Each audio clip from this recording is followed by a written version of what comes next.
कानी बहू।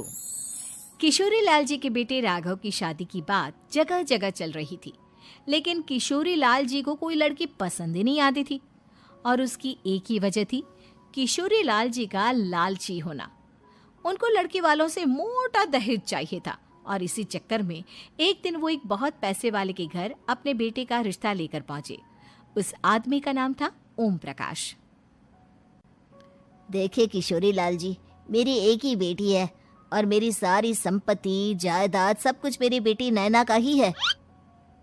पापा, नाम से लगता है बहुत खूबसूरत होगी। कितना अच्छा नाम है ना, नैना। ओ, वैसे बात तो सही है आपकी। अब इतना पैसा है, जमीन जायदाद है, इकलौती बेटी, आप भी क्या करेंगे? सब कुछ उसे ही देंगे ना। बिल्कुल ठीक पहचाना आपने। बस बेटी की शादी और सारी जायदाद उसके नाम। पापा, बिना देखे हाँ कर दीजिए ना। इतना अच्छा रिश्ता फिर कहाँ मिलेगा? माला माल हो जाएंगे हम। मैं अपनी बेटी को बुलाता हूँ। अरे नहीं नहीं नहीं नहीं, आपकी बेटी का नाम नैना है, सुनकर ही लगता है बहुत सुंदर होगी। रहने दीजिए अंकल, मैं तो आपकी बेटी के नाम से ही इतना खुश हो गया हूँ कि उसे बिना देखे शादी करने को तैयार हूँ। अब तो मैं उसका चेहरा सीधे शादी के बाद ही देखूंगा। और इस तरह राघव नैना का चेहरा नहीं देखता और उससे शादी कर लेता है। शादी के बाद अपनी सुहाग रात पर जब राघव नैना का घूंघट उठाकर देखता है तो नैना की आंखें बंद थी। कितने खूबसूरत हो तुम नैना, जरा अपनी आंखें खोलकर मेरी तरफ देखो तो सही। नहीं, मुझे शर्म आती है। अरे, मैंने तुम्हें शादी से पहले भी नहीं देखा, और अब अगर तुम आंखें खोलकर मुझे देखोगी भी नहीं तो मुझे अच्छा कैसे लगेगा? इससे पहले कि नैना अपनी आंखें खोलकर राघव की तरफ देखती, अचानक से लाइट चली गई और राघव नैना को पूरी तरह से देख भी नहीं पाया। अगली सुबह नैना राघव के लिए नाश्ता बनाकर लेकर आई। अरे ये क्या, आधा पराठा सेका हुआ है और आधा बिल्कुल कच्चा। ये तुमने क्या किया नैना? बहू, तुमने क्या आधा पराठा तवे से नीचे लटका कर रखा था, जो आधा सिका है और आधा कच्चा? मुझे जितना दिखेगा उतना ही तो सीखूंगी ना पापा जी। जहाँ जहाँ मुझे नजर आ रहा था वहाँ मैंने सीख लिया, जहाँ जहाँ नहीं दिखा वहाँ कच्चा रह गया होगा। इसका क्या मतलब है? ये कैसा मजाक कर रही है तुम?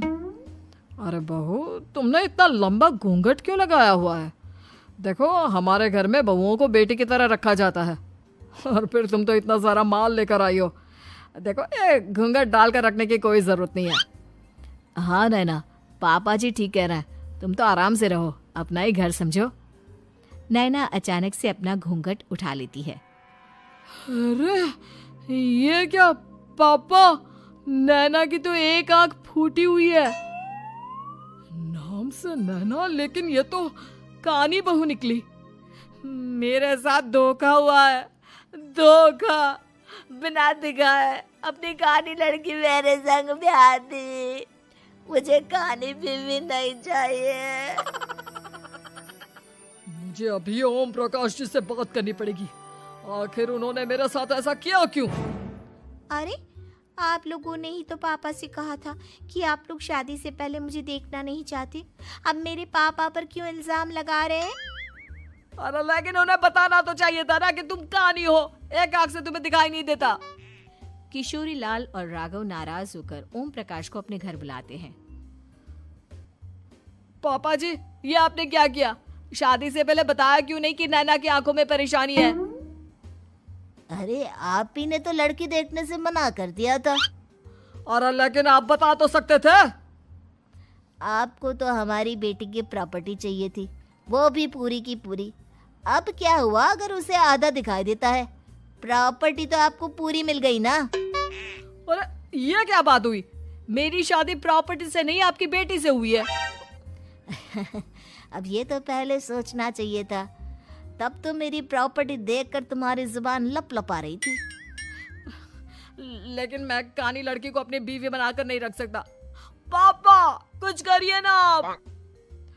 हाँ, करता हूँ। देखिए ओम प्रकाश जी, आप हमारे साथ ऐसा नहीं कर सकते। और तुम देखो, अगर तुमने मेरी बेटी से शादी तोड़ी ना, तो जो भी प्रॉपर्टी मैंने तुम्हें दी है वो तो पूरी की पूरी वापस ले ही लूँगा, और आधी प्रॉपर्टी तुम्हारी भी लूँगा। अरे मेरी आधी प्रॉपर्टी भला क्यों लेंगे आप? इसलिए क्योंकि मेरी बेटी को आधा नजर आता है और उसकी नजर अभी तक तुम्हारी आधी जायदाद पर ही पड़ी है। अब तुम उसे घर से निकालोगे तो कुछ तो लेकर जाएगी ना। और अगर हम आपकी बेटी को अपने घर की बहू बनाकर रखे तो? तो तुम्हारी पूरी प्रॉपर्टी तुम्हारी ही रहेगी, और जो मैंने तुम्हें दिया है ना, उसमें से बस मैं आधा लेकर जाऊंगा। अरे लेकिन अब आप अपनी दी हुई प्रॉपर्टी में से आधी वापस क्यों लेकर जाएंगे? अगर मैं आपकी बेटी को अपनी पत्नी बनाकर रखने को तैयार हूं तो? इसलिए ताकि भविष्य में अगर तुम मेरी बेटी को धोखा दो तो उसके पास कुछ तो रहे जो पति का हो। वैसे मेरे पास तो बहुत कुछ है, लेकिन अपने पति की कोई निशानी तो उसके पास होनी चाहिए ना। अब अगर तुमने मेरी बेटी को कानी कहा तो तुम्हें प्रॉपर्टी भी कानी ही मिलेगी, पूरी नहीं। जमाए राजा। किशोरी लाल और राघव समझ चुके थे कि वो बुरी तरह फंस चुके हैं और अब उनके पास वहां से निकलने का कोई चारा नहीं है। अब समझ में आया ना, लालच बुरी बला होती है। एक तो तुम्हें प्रॉपर्टी मिली, ऊपर से बीवी मिली, उसमें तुम्हें नखरे भी दिखाने हैं। आए बड़े, चुपचाप बैठो दोनों। कुछ दिनों के बाद नैना राघव की कार लेकर बाजार घूमने निकलती है और जब कार लेकर वापस आती है, ये क्या?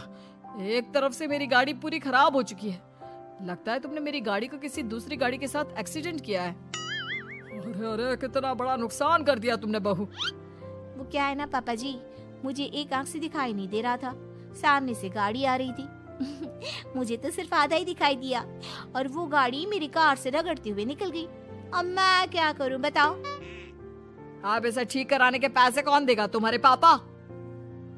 तुमने मुझसे इस तरह से बात की? अभी रुको।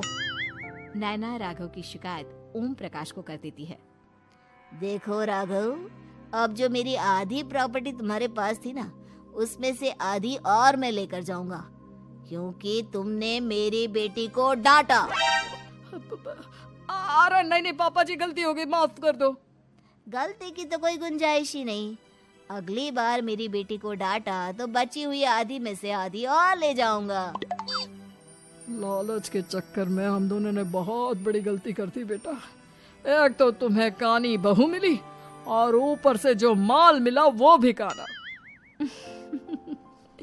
इस तरह राघव की हर एक गलती पर ओम प्रकाश उसकी प्रॉपर्टी का आधा आधा हिस्सा लेकर अपना सारा माल वापस ले गया और राघव को कानी बीवी से काम चलाना पड़ा।